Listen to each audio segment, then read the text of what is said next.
हमने कहा भैया औरों से ज्यादा हम ही को है, क्योंकि जो आपको कष्ट मिल रहा वो आपके कर्मों के कारण मिल रहा है।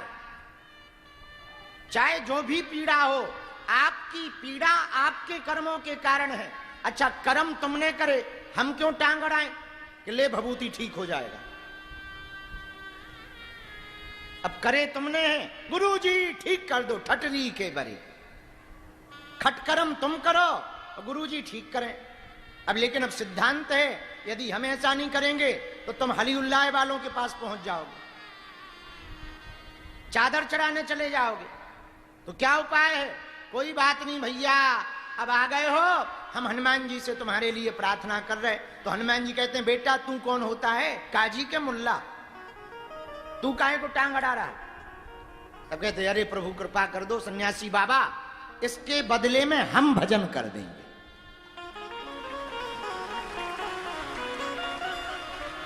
अब आई बात समझ में।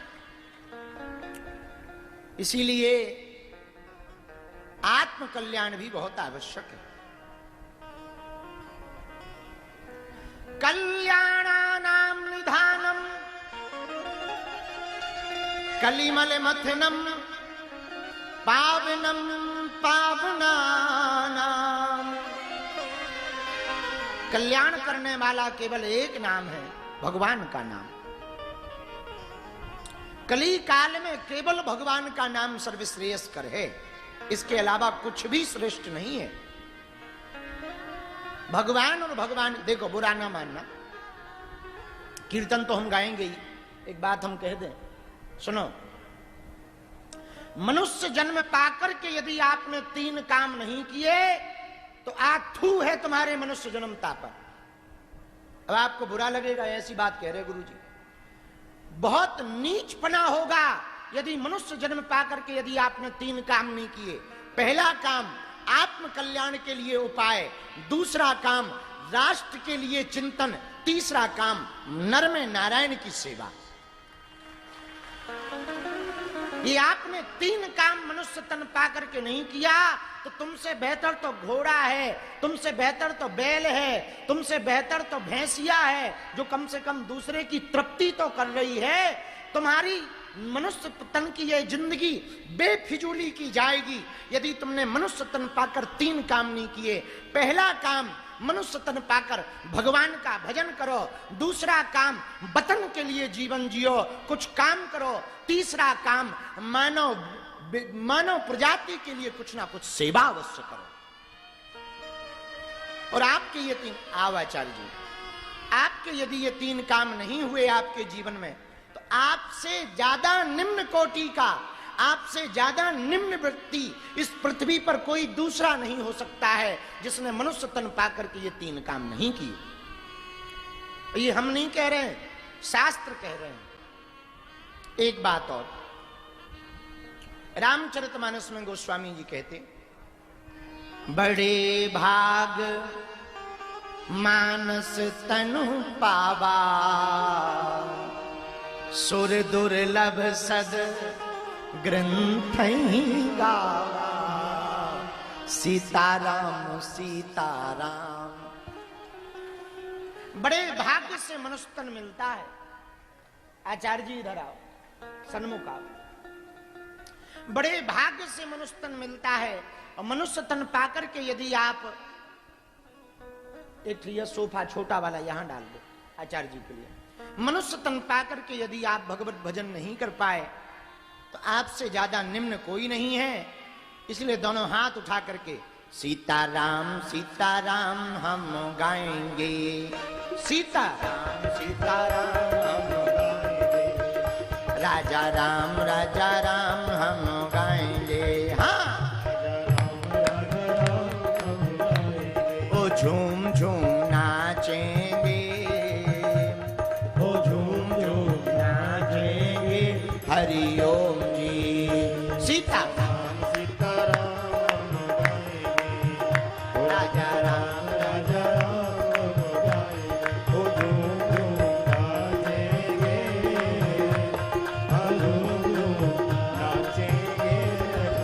कौन कौन सीताराम गाएगा?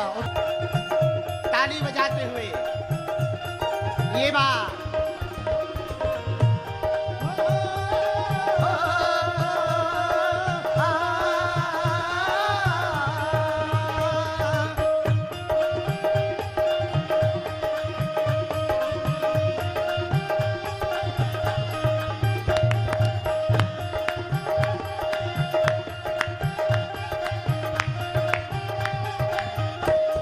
जो पीछे बैठे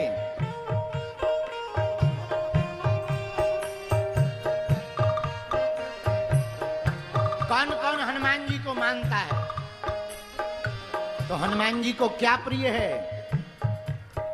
सीताराम सीताराम हम गाएंगे, सीताराम सीताराम हम गाएंगे, राजा राम हम गाएंगे, ओ राजा राम हम गाएंगे, ओ झूम झूम नाचेंगे, ओ झूम झूम नाचेंगे हनुमान जी।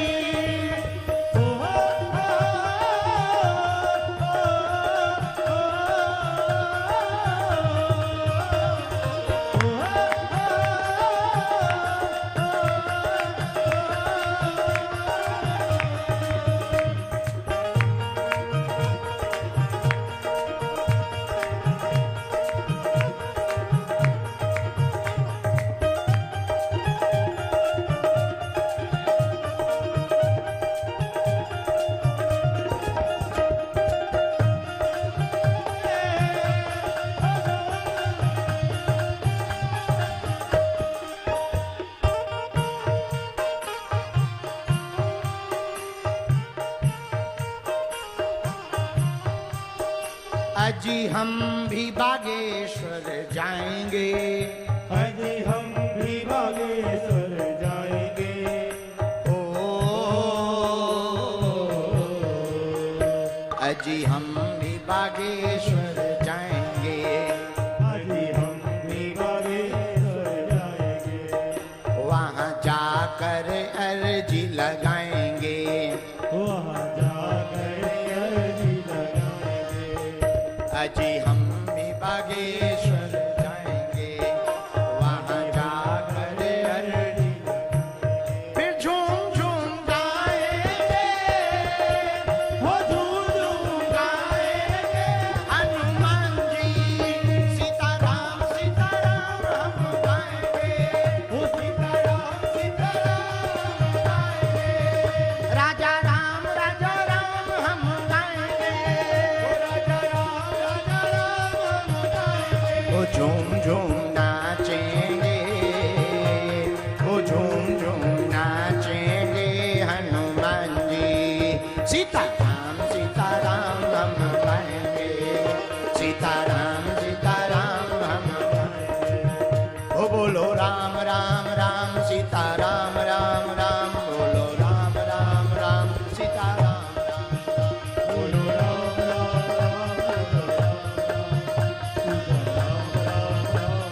ताली बजाते हुए सीताराम राम राजा राम सीताराम राम राजा राम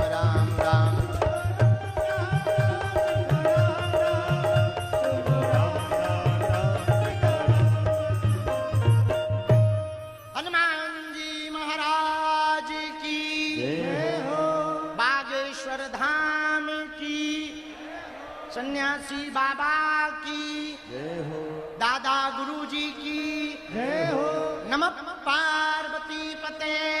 हर हर महादेव। बैठ जाओ प्रथमं शैलपुत्री च द्वितीयं ब्रह्मचारिणी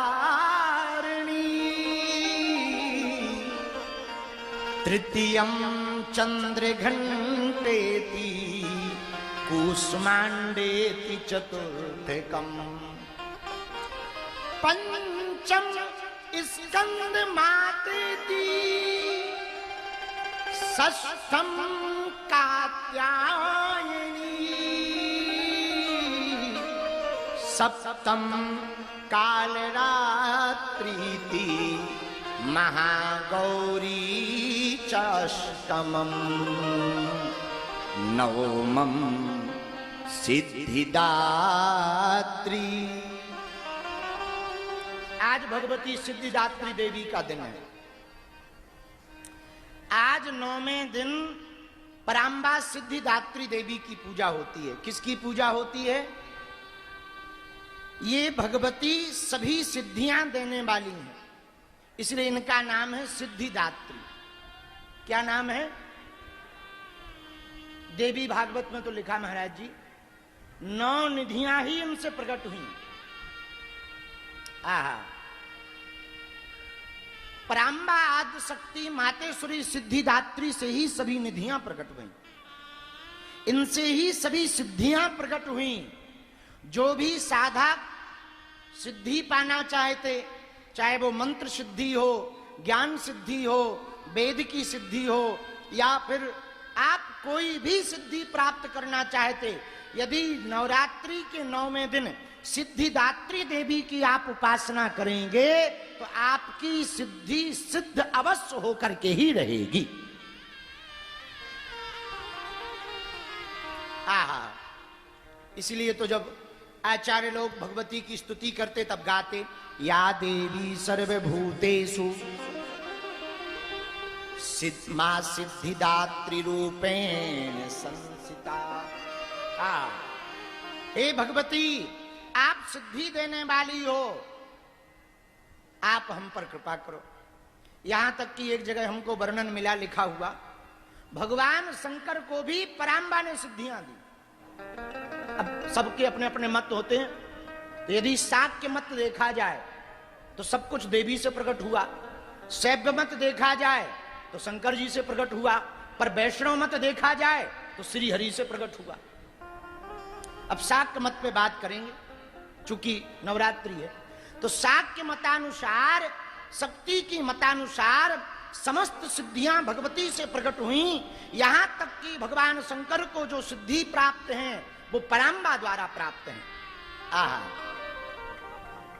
भगवान शंकर ने वही सिद्धियां हनुमान जी को दी। दोनों एक ही रूप है, तो देने का कोई मंतव्य ही नहीं। शंकर सुमन केसरी नंदन तेज प्रताप भगवान शंकर के स्वरूप श्री हनुमान जी महाराज हैं, और इनके पास है क्या? अष्ट सिद्धि नव निधि के दाता, अष्ट सिद्धि नव निधि के दाता, असे पर दीन जानकी माता, असे पर दीन जानकी माता। गाइए सीताराम सीताराम सीताराम सीताराम सीताराम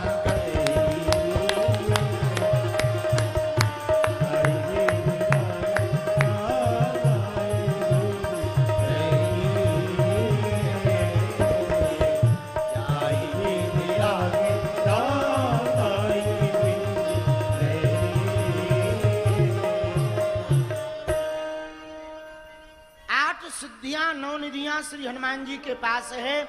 अरिमा महिमा लघिमा गरिमा पणत आकाम ईशुत्व वसत्व, ये 8 सिद्धियां हैं, 9 निधियां हैं। सुनो, शाक्य मतानुसार संपूर्ण ब्रह्मांड में जब घोर अंधकार छाया था, उस घोर अंधकार में श्री महाविष्णु, महादेव और ब्रह्मा जी त्रिदेव रूप में व्याप्त थे। इन त्रिदेवों ने पराम्बा शक्ति की आराधना की। दिव्य रूप में महाशक्ति प्रकट भई। भगवती की मुस्कुराहट से पूरे ब्रह्मांड में उजाला छा गया, और जैसे ही उजाला छाया तो इन तीनों त्रिदेवों ने भगवती की उपासना की। उपासना करने के कारण भगवती पराम्बा जो प्रकट भई, इनकी सिद्धि प्रकट भई त्रिदेवों की, तो सिद्धिदात्री रूप में प्रकट भई। बोलो मां सिद्धिदात्री माता की। और संपूर्ण ब्रह्मांड पर भगवती ने अनुकंपा की, प्रकाश के रूप में त्रिदेवों को सिद्धियां दी, तो नाम सिद्धिदात्री पड़ गया। दूसरे मतानुसार महिषासुर मर्दिनी माता जब महिषासुर का वध करती हैं तो देवता स्तुति करते हैं। महिषासुर का वध करने के बाद जब देवता स्तुति करते तो भगवान शंकर इतने तल्लीन हो जाते भगवती में, अर्ध स्वरूप शक्तिमय हो जाता, अर्ध स्वरूप उनका शिवमय रहता और नाम अर्धनारेश्वर महादेव पड़ जाता। आहा, देखो कितनी अच्छी बात है। यहां सोच विचारनीय है। साधक को साधना ऐसी करनी चाहिए कि जिस देव की आराधना करें तो इतनी तल्लीनता से आराधना करें, इतने डूब करके साधना करें कि उस आराध्य में, उस साध्य में, उस साधक में किंचित मात्र अंतर ना बचे। जैसे पुत्र के अंदर पिता की आदतें आती हैं, शिष्य के अंदर गुरु की आदतें आती हैं, वैसे ही साधक के अंदर अपने साध्य की आदतें आती हैं। हमारे राम जी वाले जो पक्के भगत होंगे वो तुमको एकदम सीधे मिलेंगे। भोले बाबा वाले जो पक्के भगत मिलेंगे वो फक्कड़ मिलेंगे। भलाई खूब मनीराम धनीराम हो पर फक्कड़ होंगे।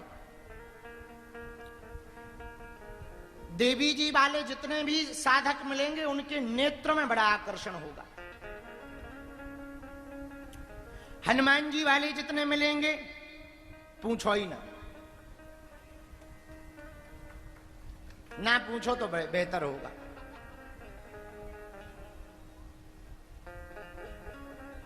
उल्टे ही मिलेंगे, कभी इस डाल पे कभी उस डाल पे। भूतों वाले जितने साधक मिलेंगे उनका चेहरा भी भूतों जैसा हो जाता। लो प्रत्यक्षम किम प्रमाणम, अपन ने बात की, देखो भाई आ गए। जय हो भूतो, एक दिन तो डायन छोड़ दे तुम ना छोड़ो।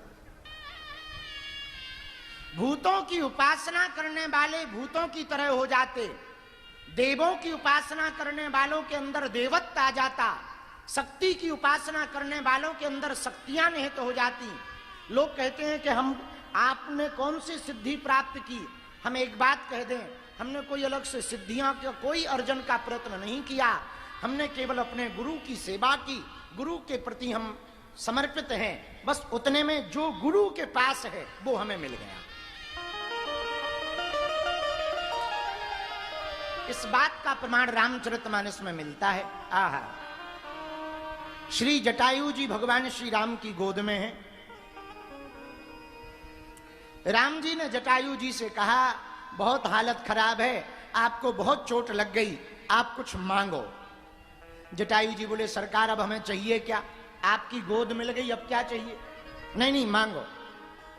श्री जटायु जी बोले, प्रभु हमें जो मिला वो शायद ब्रह्मांड के किसी व्यक्ति को ना मिला हो। बोले क्या मिला? बोले जो हमें मिला वो तो आपके पिताजी को भी नहीं मिला। राम जी बोले क्या? बोले आपके पिताजी दशरथ हैं, अंतिम समय में उनको आपका सानिध्य नहीं मिला पर हमें मिल रहा है, ये हमारा सौभाग्य। बोले हमें जो मिला वो आपके किसी को नहीं मिला होगा, किसी भगत को। राम जी बोले क्या? बोले लोग आपकी चरणों की रज के लिए तरसते हैं, हम आपकी गोद में बैठे। जटायु जी बोले प्रभु हमें जो मिला शायद दुनिया में किसी भगत को मिला होगा। राम जी बोले और क्या मिला?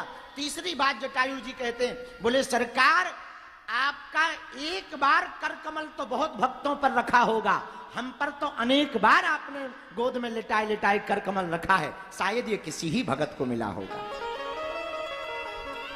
जटायु जी बोले सरकार हमको जो मिला वो किसी को नहीं मिला। राम जी बोले क्या मिला? बोले ऐसी मृत्यु भला किसकी होगी, श्री यमुना गंगा जी का तट हो। तो बोले यहाँ यमुना जी गंगा जी कहाँ है? तो जटायु जी बोले हमारी आंखों से बह रहे आंसू ही गंगा जमुना है। अब बोले सांवरा निकट हो, मृत्यु के समय राम जी सामने आ जाएं। लोग तो क्या करते हैं, बड़े बड़े महात्मा जन्म जन्म मुनि जतन कराही, अंत राम कही आवत नाही। अंत समय में भी राम नाम मुख पे नहीं आता। बड़े बड़े अमलात्मा बिमलात्मा महात्मा तप करते, त्याग करते, ध्यान करते, जप करते, विधि करते, पूजन करते, प्रार्थना करते, याचना करते, यम नियम आसन ध्यान धारणा प्रत्याहार करते, तब भी अंत समय राम नाम मुख में नहीं आता।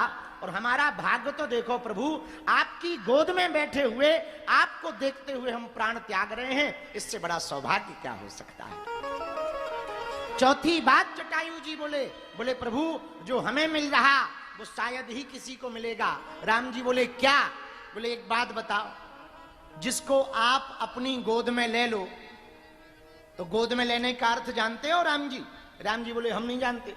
बोले गोद में लेने का मतलब है अपनी संपत्ति का पूरा अधिकारी बना देना। किसी को गोद लेते हैं तो संपत्ति का अधिकारी बनाते कि नहीं बनाते?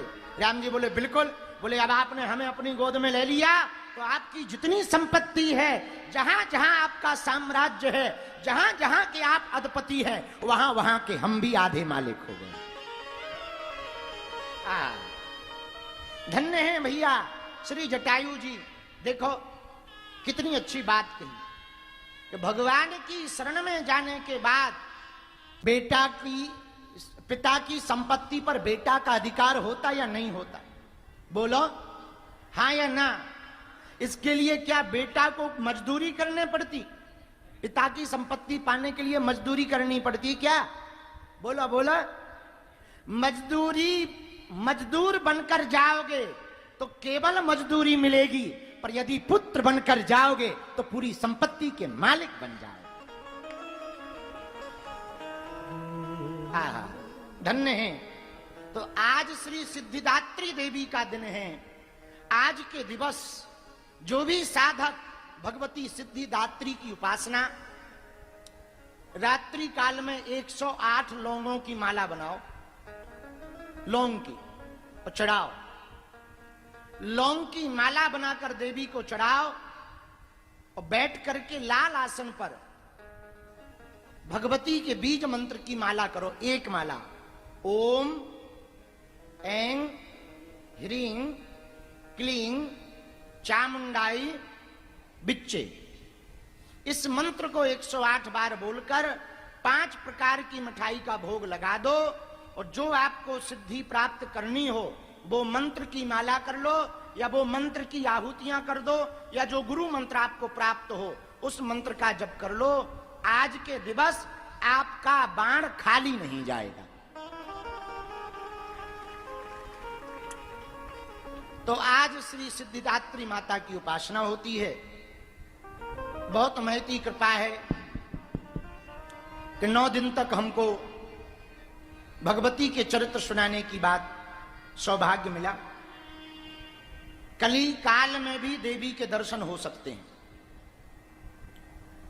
कलयुग में, अभी कौन सा युग चल रहा? कलयुग। आज भी भगवती के दर्शन हो सकते हैं। बस शर्त इतनी है, तुम सपूत बन जाओ। क्या बन जाओ? सपूत बन जाओ।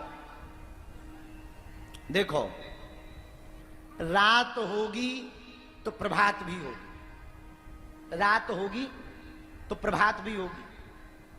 दुख आएगा तो पक्का है सुख आएगा, और सुख आया है तो पक्का है दुख आएगा। दिन है तो पक्का है रात होगी। उसी प्रकार यदि अभक्त आप हैं, भक्ति में मन नहीं लग रहा, मन बड़ा चंचल रहता है, कोई सच्चे महापुरुष की सानिध्यता प्राप्त हो जाए तो आपका मन भगवान के अलावा कहीं नहीं लगेगा। जैसे मिठाई खा लेने के बाद, अब तुम लोगों को हो अनुभव ना हो, हमारा तो निजी अनुभव है, मिठाई खा के चाय पियो तो चाय फीकी लगती। हाँ, हमने तो कई बार कोशिश की। एक पेड़ा या मिठाई की एक बर्फी डाल लो मुंह में और फिर पियो चाय, ऐसे लगता है जैसे बिल्कुल शक्कर ही ना हो। क्यों? क्योंकि पूर्व में ही इतनी मिठास चली गई कि अब जीभ छोटी मोटी मिठाई एक्सेप्ट नहीं कर पा रही। बड़े दर्द में छोटा मोटा दर्द दिखाई नहीं पड़ता है, विज्ञान कहता है। बड़ी पीड़ा हो तो छोटी मोटी पीड़ा दिखाई नहीं पड़ती। उसी प्रकार भयंकर मिठाई खा लो, एक दो मिठाई के पीस खा लो, तो चाय आपको फीकी लगेगी।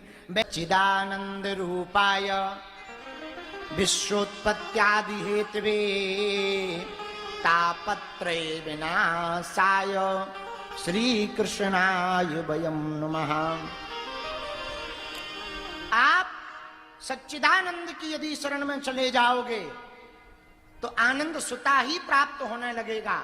और एक बार आपको भगवान की भक्ति का आनंद मिल जाए भैया, फिर संसार के छोटे मोटे दुख आपको लगेंगे ये तो आते ही रहते हैं, क्या लफड़ा लेना देना। जैसे काऊ के घर में रोज लड़ाई हो, घर वाली खूब गाली बकती हो रोज, और उससे कहे कि कोई मेहमान घर पे आ जाए, आज तो तुम्हारी पत्नी बड़ी नाराज दिख रही है। अरे महाराज उनका तो रोज का काम है, कोई नई बात थोड़ी है, रोज मुंह बना लेती, कोई बड़ी बात थोड़ी है, कोई टेंशन नहीं, ये तो चलता ही रहता है, आप टेंशन ना लो, हम समझा लेंगे। कुछ लोग होते हैं, एक जने हमें कथा सुना रहे थे, एक आदमी ऐसा था जबलपुर में, वो रोज मरने जाता था, रोज, और रोज लौट के आ जाए। तो एक मेहमान एक दिन घर पे नए नए पहुंचे, दोनों की लड़ाई हुई, तो आज तो हम मर ही जाएंगे, भाड़ में गया। उसने छत्ता उठाया और सच में मरने निकल गए। तो जो मेहमान आए बोले अच्छी आफत है, आज ही हम आए, आज ही ये मरने निकल गए। तो उन्होंने कहा पत्नी से कि यदि आप बुरा ना मानो तो हमें समझाएं, लेने जाएं। अरे बोले आप चिंता ना करो, इनका रोज का नाटक है, 2-3 घंटा में वापस आ जाए। अच्छा मरने गए तो ठीक है, साथ में रोटी ले गए, टिफिन रोटी का। अच्छा रोटी का टिफिन ले गए तो ठीक है, छत्ता भी ले गए। छत्ता कहाँ है? मरने जा रहे। तो मेहमान बाहर तक गया, दूर, थोड़ी दूर वो निकल गए तो भागे गए, बोले और तो सब ठीक है, आप मरने जाओ, हमें कोई लेना देना नहीं। ये बताओ ये टिफिन क्यों ले जा रहे? बोले रेल से मरेंगे, ट्रेन से कट के मरेंगे। बोले ट्रेन से कट के मरेंगे तो टिफिन क्यों? बोले वाह, पता नहीं तुम्हें भारतीय रेल है, लेट हो जाएगी तो क्या भूखे मरेंगे? अब बताओ मरना भी है पर चिंता भूख की है। जब मरना ही है तो भोजन की क्या चिंता करनी। एक और गांव में हम गए, बड़ा अच्छा गांव था, झांसी के पास में। भगत जी के यहाँ कथा हो रही थी पुराने समय पे, तब दोनों टाइम कथा होती थी, एक टाइम तो होती नहीं थी, दोनों समय कथा होती थी। हम कथा सुनाने गए तो भगत जी की माता जी इतनी खतरनाक थी कि मिर्चा से ज्यादा तेज थी। वो बात बात पे नाराज हो जाए। उन्हें किसी ने भागवत की आरती में नहीं पूछा, वो नाराज हो गई, बोले हम तो मर रहे, आत्महत्या कर रहे। तो हमने भगत जी से कहा कि देखो माता जी नाराज हो गई, पकड़ लिया, वो मरने जा रहे। अरे बोले आप टेंशन ना लो। और वो चिल्ला के बोली गुरु महाराज अब तुम भागवत पूरी करके घरे चले जाओ, हम कुआं में गिर के मर रहे। अरे हमने कहा बड़ी आफत है, आए तो अच्छे किला नहीं हो तो कलंक लग जाएगा, बेफिजूली में माता जी खत्म हो जाएंगी। तो हमने चेला को समझा, अरे भाई जाओ, कुआं में गिर के मर जाए, अभी आफत हो जाएगी, कलंक लग जाएगी, भागवत भंग हो जाएगी। अरे बोले गुरुजी आप चिंता ना करो, ये 500 बार जा चुकी, आज तक नहीं मरी। सही में शाम के भागवत में ही वो वापस आ गए। तो हमने पूछा, हमने कहा माता जी हम आओ तो चित्त वहीं रखो, तो के आजा माता। शाम जैसे ही वो आग दिखानी तब संतुष्टि हुई कि बच गई। जैसे ही वो आके बैठी, हम कहा माता जी मरी नहीं आ तुम? अरे बोले गुरुजी मरने गए थे, कुआं में सांप है। तो अब बताओ। हमने कहा माता जी जब मरना है तो सांप क्या देखना, गिर जाती और जल्दी। ऐसे भी कुछ मरने वाले लोग हैं। अब बताओ, ऐसे भी कुछ विचित्र लोग हैं दुनिया में। हम आपको कहना ये चाह रहे, बड़ी विचित्रता वाली दुनिया है, बहुत विचित्रता वाली दुनिया है। परमात्मा की प्राप्ति के लिए, परमात्मा को देखने के लिए 2 आंखों की आवश्यकता है। पूछो क्या? जोर से पूछो, और जोर से पूछो। भगवान को यदि आप देखना चाहते तो 2 नेत्रों की जरूरत है, एक श्रद्धा एक विश्वास। भगवान को देखने के दो नेत्र हैं, एक भरोसा, एक श्रद्धा। बहुत लोगों को भगवान दिखाई क्यों नहीं पड़ते? श्रद्धा तो होती है, भरोसा नहीं होता। और कुछ लोगों का भरोसा होता है, श्रद्धा नहीं होती, तो भगवान दिखाई नहीं पड़ता। बोलो सीताराम, जोर से बोलो। ऐसे समझो बागेश्वर धाम पर श्रद्धा तो है कि हनुमान जी कृपा कर देंगे, पर विश्वास नहीं है कि हम पे कर देंगे। सो तुम पे नहीं होना, समझो जय जय बजरंगबली।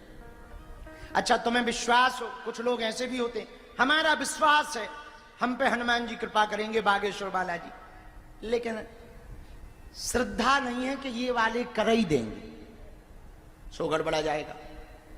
दोनों आवश्यक हैं, श्रद्धा भी जरूरी है, विश्वास भी जरूरी। रामचरितमानस में गोस्वामी जी ने श्रद्धा को पार्वती और विश्वास को भगवान शंकर कहा है। वंदे श्रद्धा विश्वास रूपड़ो। प्रियजनों, पराम्बा माता कली काल में प्राप्त करना सरल है, उनकी कृपा पाना सरल है, उनको देखना सरल है, बस समर्पण पक्का होना चाहिए। हमको एक कथा याद आ गई। हमारे मध्य प्रदेश में एक जगह है मैहर। आहा, मैहर में एक माता है शारदा माता, पहाड़ के ऊपर कि दरवाजा बंद कर दो, पट बंद कर दो देवी के मैहर में। तो आज भी प्रातः काल जब पट पुजारी जी खोलते हैं तो कभी पुष्प मिलता है, कभी जल से सिंचित गीला दिखाई पड़ता है, जैसे कोई पूजा करके गया। आपने आला उदल का नाम सुना? किस किसने सुना? लगभग सबने।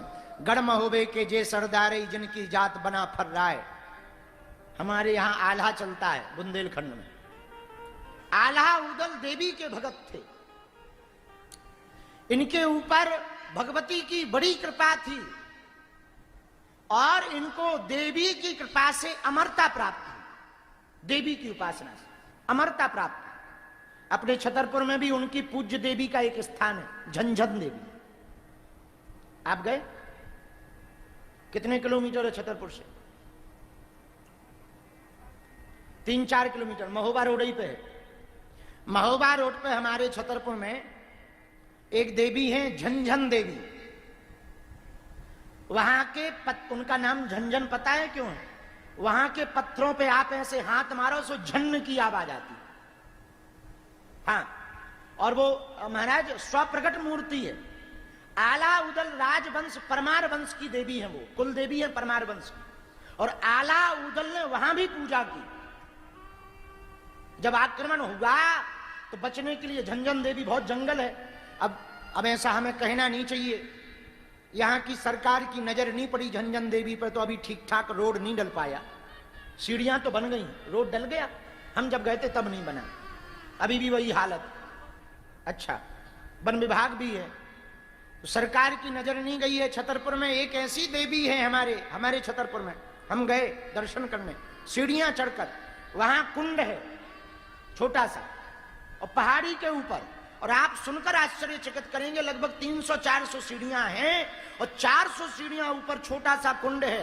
कैसो सूखा पड़ जाए कुंड का पानी नहीं कमता। और पत्थर में देवी है, उनका नाम है झंझन देवी। क्या नाम है? बोलो। झंझन देवी। आप लोग तो छतरपुर आज तो संपूर्ण दमघोष पुत्र शिशुपाल के वंशज आए हैं। हमारे बागेश्वर धाम पे कहां गए? जितेंद्र भी थे, यही है। आज बागेश्वर धाम पर संपूर्ण घोष समाज की बैठक है। आगामी 7 नवंबर से 16 नवंबर तक होने वाली दिल्ली से वृंदावन तक की पदयात्रा में पूरा भारतवर्ष का घोष समाज इस बात के लिए आज बागेश्वर धाम पे ये लोग आए हैं कि हम आपके साथ कदम से कदम मिलाकर चल रहे हैं भारत को हिंदू राष्ट्र बनाने के लिए। विराजे। जोरदार ताली बजा के सबका स्वागत करो। बैठो। महाराज जी, हमने और हमारे जो जितेंद्र जी हैं, हमारे गांव के रिक्की सिंह बहुत अच्छे मित्र रहे, अभी भी हैं, रहे क्या अभी भी हैं, बहुत अच्छे आदमी हैं। उनके साथ मिलकर जय जय जटाशंकर में घोष समाज की धर्मशाला बनी। उसमें खूब हमने मोटरसाइकिल पे यात्रा की घोष समाज की धर्मशाला के लिए, और भगवान की कृपा से वो काम सफल भी हुआ। और हमको प्रसन्नता है कि भूमि पूजन में हम गए थे, हमारे हाथ से भूमि पूजन हुआ, इस बात की हमको प्रसन्नता है। तो हमारे छतरपुर में जो हम सुना रहे थे वो सुनो। हमारे छतरपुर में झंझन देवी है। कौन देवी? झंझन देवी। ये आला उधल परमार वंश की कुल देवी हैं, पत्थर पर उकरी हुई हैं। उन्हीं आला उदल की आराध्या शारदा माता है, जो मैहर में आज से लगभग 200 साल पहले जो क्षेत्रीय कथा प्रचलित है वो सुना रहे। आज से लगभग 200 साल पहले मैहर के एक राजा हुए, श्री दुर्जन सिंह जूदेव। इनके राज्य शासन काल में एक गांव का आदमी भैंसियां गाय चराता था मैहर में। मैहर के पास उसका गांव था, रोज गाय भैंस चराने के लिए जाता था। जहां पर मैहर की शारदा माता की पहाड़ी है, उसकी तलहटी में वो गाय भैंस लेके आता था। तो भयंकर घना जंगल, तरह तरह की आवाजें आती थी, और दिन में ही अंधेरा लगता था, इतना घना जंगल। 2-3 दिन के बजाय तो अंधेरा छिखा कि एक सुनहरी गैया जो सोने जैसे रंग की है, हमारी गैयों के साथ आकर मिल गई। वो देख करके बड़ा मंत्र मुग्ध हुआ, बड़ा प्रसन्न हुआ। गायों को जब ले जाने का समय आया तो सब गायें इसकी वापस आ गईं। वो सुनहरी गैया ऊपर पहाड़ की तरफ चढ़ गई। इसने सोचा होगी किसी की, राजा महाराजा की होगी। इतनी अच्छी गाय तो और किसी के पास नहीं है, राजाओं के पास ही हो सकती है, बड़ी सुंदर गाय है। दूसरे दिन ये फिर आया, वहीं शीतल छांव में बैठकर हवा लेने लगा, पानी पीने लगा। फिर से वो सुनहरी गैया आई और इसकी गैयों के साथ में मिल गई, वो खूब चरने लगी। ये कभी उस सुनहरी गैया को छुए, कभी पूंछ पकड़े। आहा, ऐसी सुंदर गाय इसने आज तक नहीं देखी। और दूसरे दिन भी वो गाय ऊपर पहाड़ की तरफ चली गई, ये वापस आ गया। तीसरे दिन इसने अपने माता पिता को बात बताई। बोले देखना वो गाय जाती कहां है। सीधा साधा आदमी, बुरा ना मानना। बुद्धिमान लोगों को भगवान देर से मिलते हैं, भोले भाले लोगों को भगवान जल्दी मिल जाते हैं। तीसरे दिन जब ये गाय चराने आया, वही सुनहरी गैया फिर से गायों में अंदर आ गई, चरने लगी। जब शाम हुई, सांझ तले झुली पड़ गई, वापस आने का समय हुआ तो वो गाय ऊपर पहाड़ की तरफ चढ़ने लगी। इसने भी अपनी गैयों को छोड़ दिया, उसी गाय के पीछे पीछे चला गया। पहाड़ी के पास जैसे ही पहुंचा तो गाय एक गुफा में घुस गई। गुफा में घुसती हुई गाय को देखकर जैसे ही ये अंदर जाने लगा तो कमर झुकी हुई, सफेद सफेद चमकीले बाल, एकदम बूढ़ी सी माता हाथ में लठिया टेके हुए बाहर निकल करके आ गई। इतने भयंकर जंगल में इसने पूछा, माता जी तुम कौन हो, इतने जंगल में क्या करती हो? उन्होंने कहा, बेटा इसी पर्वत पर मेरा निवास है, मैं जंगल में ही रहती हूं। अच्छा मां, सुनो माता जी, सीधा साधा आदमी, पता तो उसे था ही नहीं कौन है। सुनो, 2-3 दिन से हम तुम्हारी गाय चरा रहे, और हम चरवाए हैं पक्के, गाय चराने का हम आमदनी लेते हैं, कुछ दो। 3 दिन हो गया गाय चराते चराते, मेहनताना मजदूरी दो। माता जी बोली रुको अभी ला रहे। कुछ लिए हो तुम? हाँ तौलिया लिए हैं, लाओ। वो एक सूप लेकर आई, सूप में उसे लगा जौ हो। शाम पड़ गई थी तो उसने ठीक से देखा नहीं, पूरा सूप इसकी तौलिया में उड़ेल दिया। इसने माता जी को कहा अच्छा माता जी तुम्हारी गैया लेट आती है, कल टाइम पे भेज देना। ठीक है भैया। सीधा आदमी घर आया, बोले आज हमने पता कर लिया वो जो गाय हम रोज चराते थे एक बूढ़ी माता जी की है, वो जंगल में रहती है अकेली, पागल है। अब बताओ कोई जंगल में रहता है अकेला? लेकिन वो रहती है, पागल है पक्की। लेकिन हम भी आज मेहनताना ले आए, फ्री में नहीं आए, क्योंकि 3 दिन हमने गैया चराई है, मेहनताना ले आए। देखो क्या मेहनताना लाए। पत्नी ने तुरंत पोटली खोली और जैसे ही दिया के अंधेरे में, उजाले में, दिया के उजाले में जैसी पोटली खोल करके नीचे उड़ेली, पूरे हीरे जवाहरात सोनी बन करके बिखर गए, स्वर्ण मोहरे बन करके बिखर गई, हीरे जवाहरात बनकर बिखर गए। चौंक गया, अरे राम राम राम। पत्नी बोली ये कहां से आए? बोले हमें क्या पता, उसी ने दिया, जवाब जो कह के दिए हैं, जवा है जो। आंखों से आंसू आ गए। सोचा इतना धन मिल गया, राजा को पता लगेगा, फांसी पे चढ़ा देंगे। पूरा धन इकट्ठा किया, कुछ चोरी से धर लिया, ये खर्चा में काम आएगा, बिटिया के ब्याह में काम आएगा। दूसरे दिन पोटली ली, राजा के पास पहुंच गया। महाराज अमुक अमुक जगह पर ऐसी ऐसी माता जी ने हमको ये दिया है, आप इसे स्वीकार करो। राजा ने तुरंत नक्शा लिखवाया और बोले सुनो कल पूरे मंत्रियों के साथ तुमको वहां जाना है। इतना कह के शाम हो गई। आज बेचारा गैया चराने नहीं जा पाया। रात को स्वप्न में मां शारदा देवी के दर्शन भय। सुन राजा, यहां भीड़ को मत भेजना, ये किसी और बूढ़ी माता का स्थान नहीं, मैं आला उदल की कुल देवी शारदा माता हूं, मेरा यहां पर स्थान है, और तुम भक्त बन करके आना तो आना, वरना मत आना, वरना साम्राज्य नष्ट कर दूंगी, तेरा राजपाट सब नष्ट कर दूंगी। और सुन, जो राज खाने में अपने राज के कोष में तूने सोना चांदी कल जमा किए वो भी दे दे, बाली है। ये तो हमारी कुल पूज्या देवी भगवती शारदा माता हैं, आला उदल की कुल देवी हैं। यहीं पर तो आला उदल ने भगवती के दर्शन किए थे, इनको प्राप्त किया था। अब आज के बाद भैया तू रोज वहां जाना, हमको भी कल ले चलना। दूसरे दिन प्रातः काल ही राजा दुर्जन सिंह जूदेव के साथ में वो चरवाहा मैहर की शारदा माता पहाड़ी पर चढ़कर गया। भगवती ने पिंडी रूप में दोनों को दर्शन दिए और आवाज आई गुफा से कि आज के बाद जो भी मैहर में आकर यहाँ दर्शन करेगा उसे वैष्णो देवी के दर्शन का पुण्य फल प्राप्त होगा, और जो मांगेगा वो उसे प्राप्त होगा। ऐसा आशीर्वाद भगवती ने दिया। मन गदगद हो गया, मन प्रसन्न हो गया। श्री दुर्जन सिंह जू देव ने अपने काल में छोटी छोटी सीढ़ियां करके बनाई। अब आज तो मैहर में खूब तांता लगता है, आज तो रोपवे हो गया, बड़ा विकास हो गया, बड़ी भगवती की अनुकंपा हो गई। दास को भी बहुत बार भगवती मां मैहर वाली शारदा माता के दर्शन करने का सौभाग्य मिला।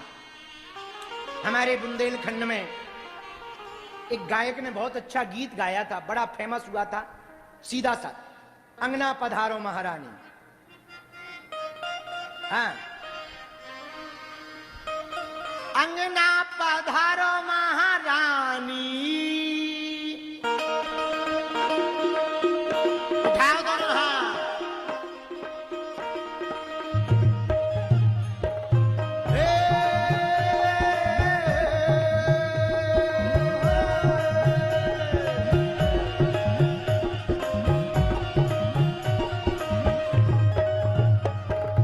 अंगना पधारो महारानी, माई शारदा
गले वाले भी दोनों हाथ उठाकर बोल शारदा मैया की, ताली बजाते हुए।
जैसा मैहर है वैसा छत्तीसगढ़ में डोंगरगढ़ है। कौन सा? गढ़ में ढूंढी मैहर में ढूंढी, डोंगरगढ़ में ढूंढी, मैहर में ढूंढी, डोंगरगढ़ में ढूंढी, मैहर में ढूंढी, डोंगरगढ़ में ढूंढी, कलकत्ता कटरा जालंधर में ढूंढी, कलकत्ता कटरा जालंधर में ढूंढी, कलकत्ता कटरा जालंधर में ढूंढी, कलकत्ता कटरा जालंधर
की मैया की, बोल सांचे दरबार की, बैठ जाओ।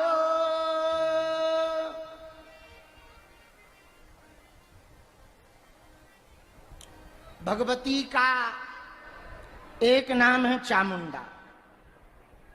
जितने नाम हैं उतनी कथाएं। आहा, भगवती का एक नाम चामुंडा है, तो चामुंडा नाम क्यों पड़ा? चंडम चंडम मुंडम रक्त बीजम। आहा, भगवती ने काली रूप धारण करके रक्त बीज का वध किया।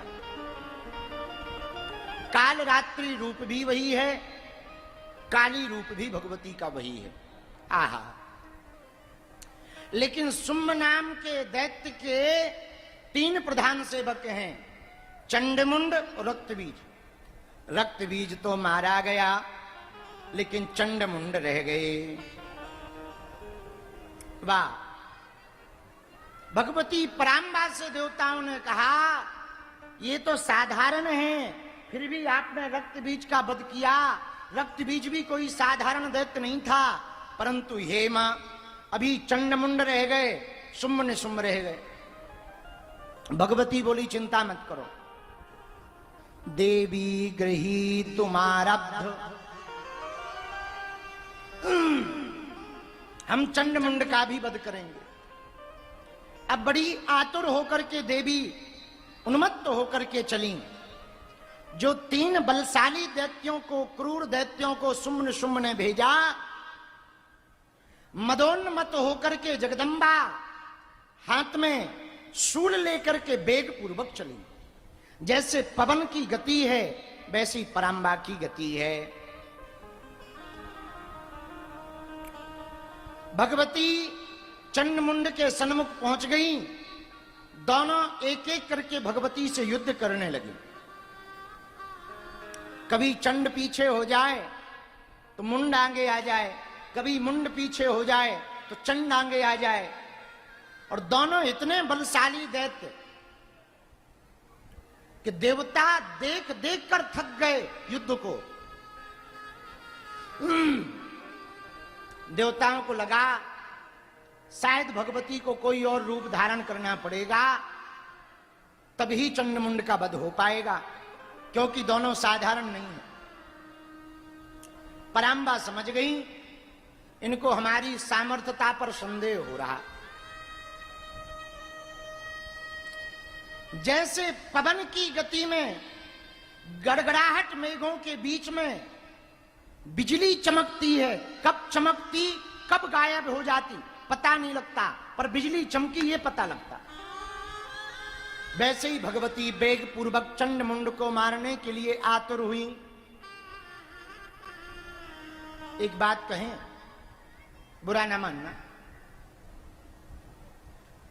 बुरे कर्म का बुरा नतीजा नहीं विश्वास तो करके देख। जिन जिन ने भी बुरे कर्म किए हैं उनके जाकर घर तू देख।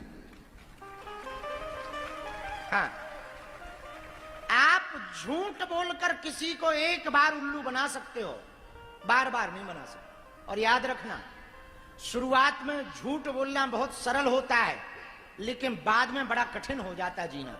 और शुरुआत में सत्य बोलो तो जीना थोड़ा मुश्किल होता है, पर पूरी जिंदगी स्मूथ चलती है। चाहे रिश्ता हो चाहे जिंदगी हो, कोई रिश्ते में तुम शुरुआत में ही झूठ बोल दो। हमारे दादाजी तो राजा रहे, पिताजी महाराजा हैं और हम तो राजकुमार हैं, तो शुरुआत में लगेगा वाह वाह वाह क्या बात है। 250 का चश्मा, 200 का कुर्ता, 50 रुपया को पजामा पहन के कई 250 रुपया में नेता नहीं बन जाता। आजकल नेता बनना बड़ी बात थोड़ी है, 250 रुपया में नेता बन जाए। 100 को पजामा, 100 को कुर्ता, 50 को चश्मा, लो नेताजी तैयार हैं। बोले कौन? बोले युवा नेता, हर दिल की धड़कन।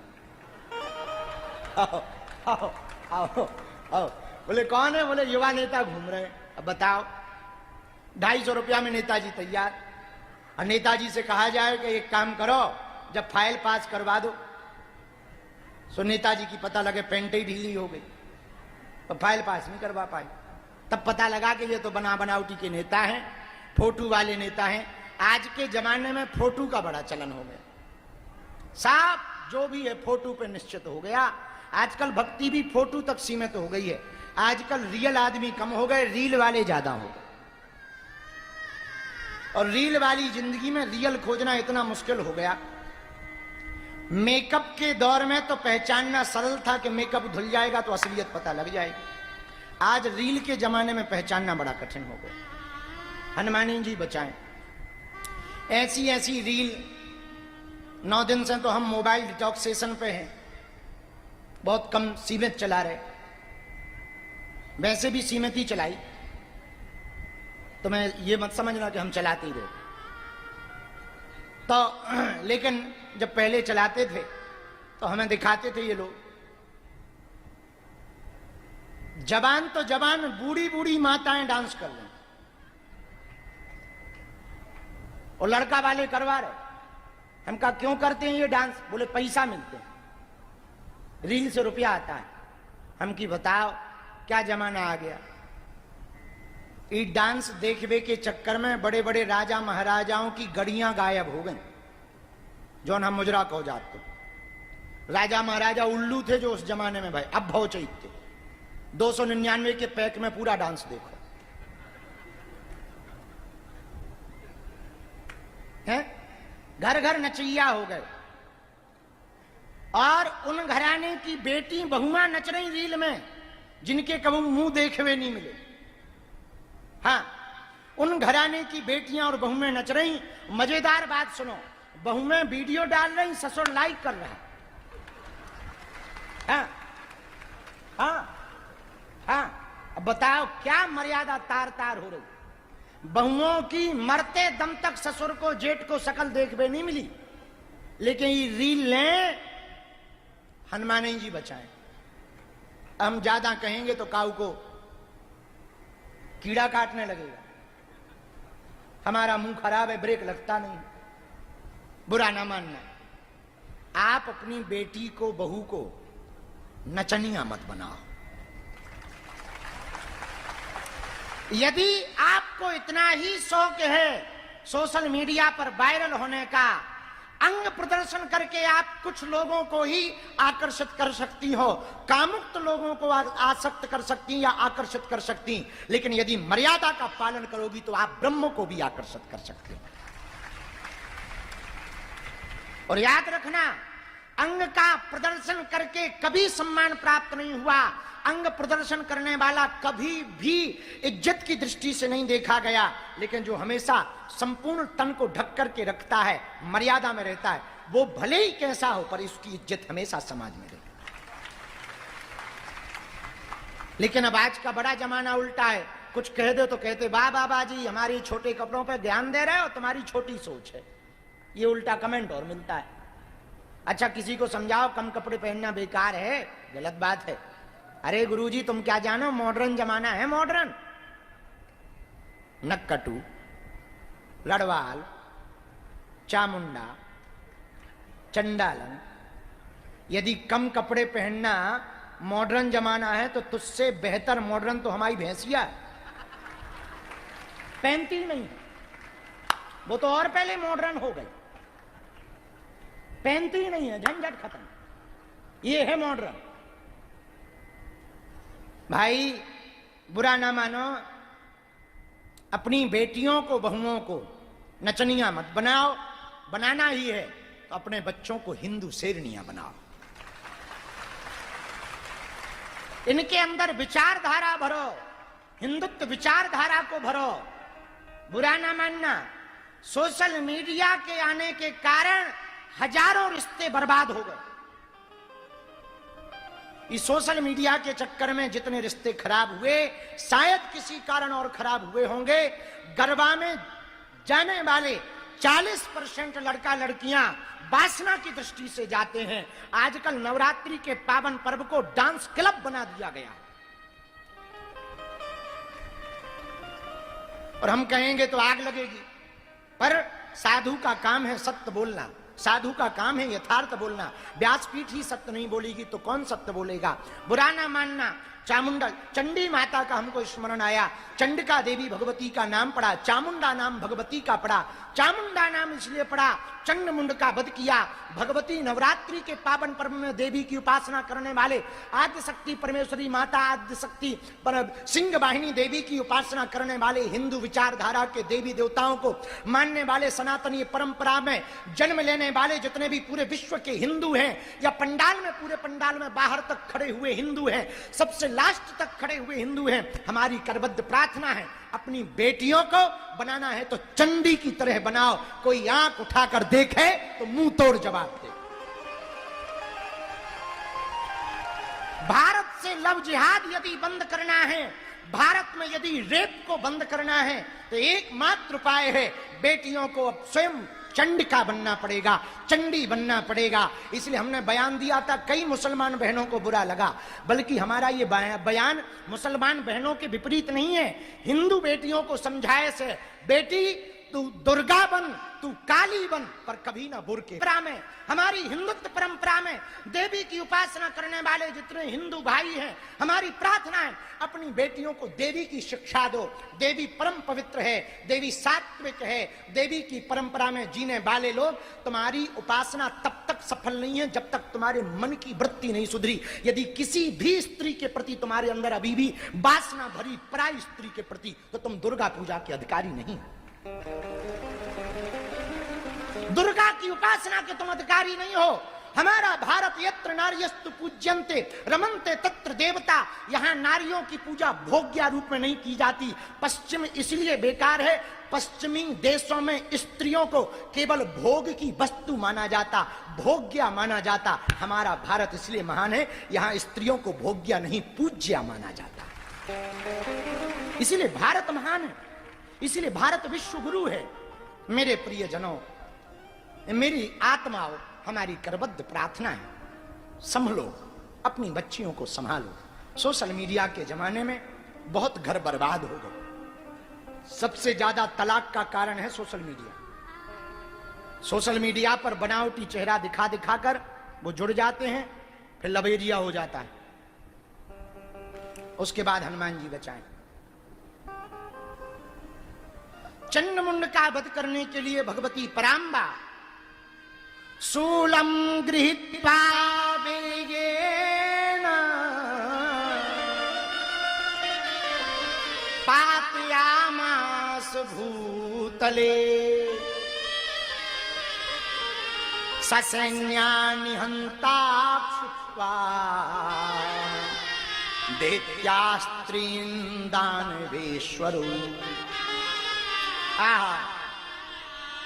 दैत्यों का संहार करने वाली भगवती बेग की तरह चली, हाथ में शूल लेकर के चली।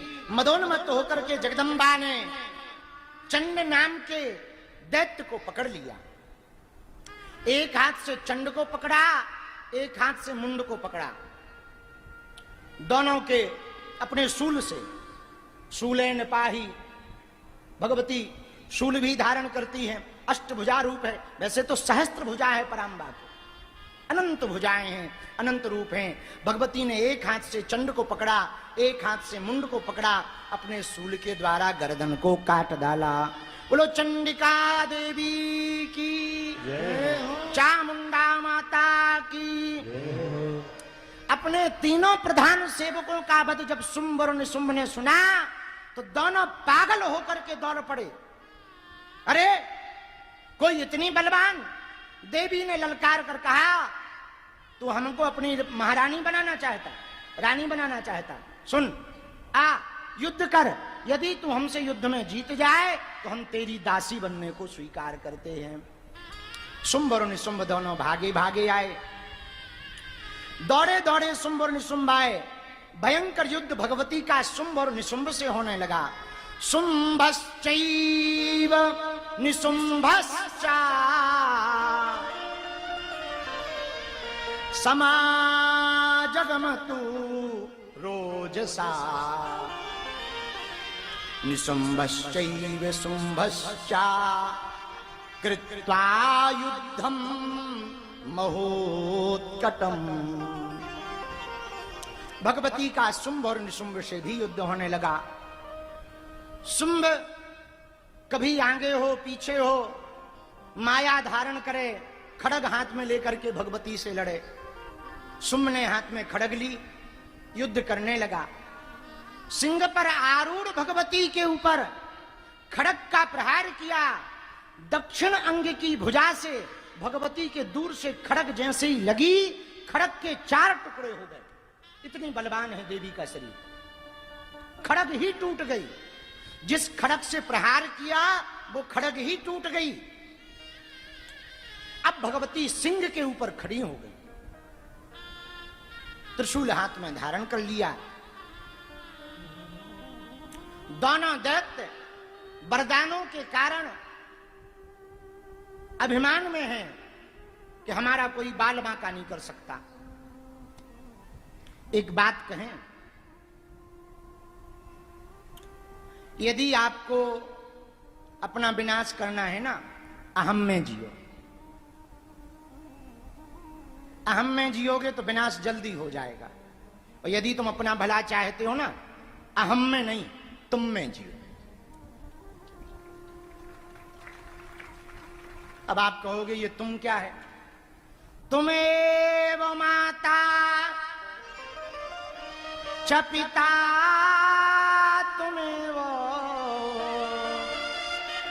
अच्छा देखो, हमने 2-3 दिन पहले भी कहा था, अब भी कहते हैं, हम लोगों ने भगवान को भी तुम्हें वो पिता से शुरू नहीं किया, तुम्हें वो माता से। तुम्हें वो माता चा, पिता से शुरू नहीं, तुम्हें वो माता।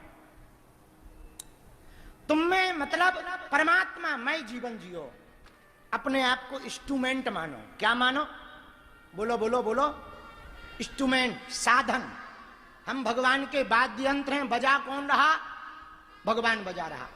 यदि हम ये मान लें कि हम ही वादक हैं और हम ही बाजने वाले हैं, तो समझो जल्दी सीताराम हो जाएगा। अहम की अकड़ ज्यादा चल नहीं सकती।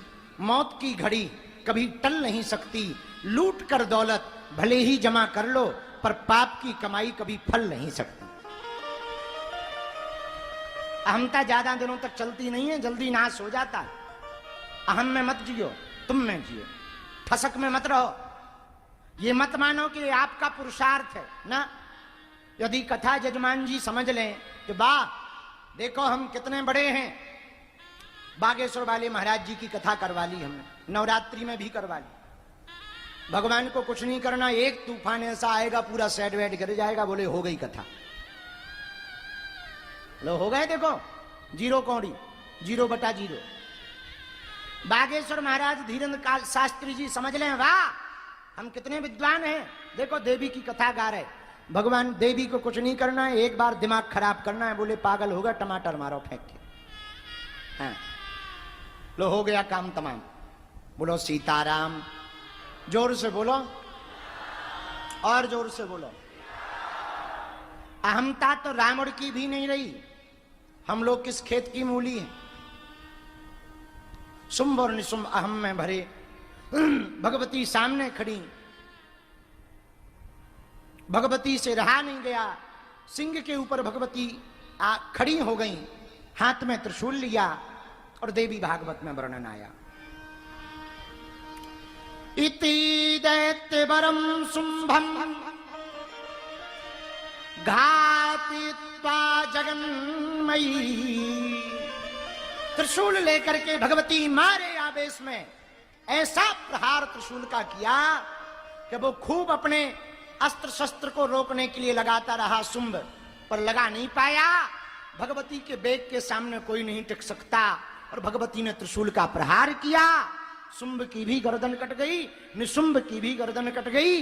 दोनों का गोविंदाय नमो नमः हो गया। बोलो आदि शक्ति माता की जय हो। भगवती ने चंड मुंड रक्त बीज शुंभ निशुंभ सबको मार डाला। और महिषासुर मर्दिनी तो है ही है, जो जो दैत्यों को मारती गई सोई सोई नाम भगवती के बढ़ते गए। बोलो सीताराम। जोर से बोलो। अब आप कहोगे गुरुजी 9 दिन में आपने इतनी कथाएं सुना दी, शाकंभरी माता, कामाक्षी माता, छिन्नमस्ता माता, बगलामुखी माता, मातंगी माता, तारा माता, धूमावती माता, काली कालरात्रि माता। आपने दुर्गा माता, दुर्गा नाम कैसे पड़ा वो बता दिया। आपने चामुंडा नाम कैसे पड़ा वो बता दिया। मीनाक्षी माता, निकुंबला देवी, वैष्णो देवी, शारदा माता, झंझन देवी, अछरू माता, इतनी देवियों की कथा सुना दी। तो क्या इतनी देवियां हैं? सुना, इतनी देवियां नहीं है, देवी तो एक ही है। सोना एक होता है, आभूषण अनेक होते हैं।